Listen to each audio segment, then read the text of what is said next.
કંબોઈ ચાર રસ્તા ટ્રાફિક જામના પ્રશ્ન યથાવત 2 કિલોમીટરની લાઈનો લાગી। સિહોરી પાટણ હાઈવે પર કંબોઈ ચાર રસ્તા પર આજ રોજ પણ ટ્રાફિક જામના દ્રશ્યો જોવા મળ્યા હતા। કંબોઈ ચાર રસ્તાથી બનાસ નદીમાં રેતી ભરવા જતા ડમ્પરોનો જમાવડો થઈ ગયો હતો અને 2 કલાક ઉપર ટ્રાફિક જામ થતાં દૂર દૂરથી જતા મુસાફરો હેરાન પરેશાન થઈ ગયા હતા।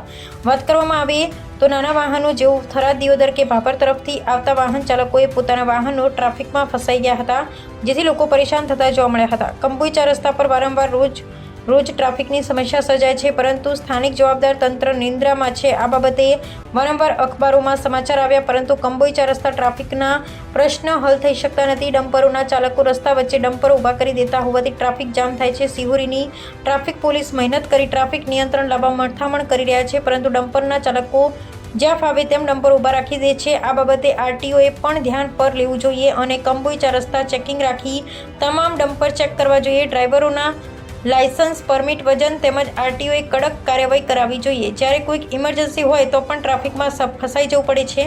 આ રોજનો પ્રશ્ન છે। આ બાબતે કલેક્ટર, બનાસકાંઠા પોલીસ અધિક્ષક ઘટતું કરે તેવી લોકમાંગ।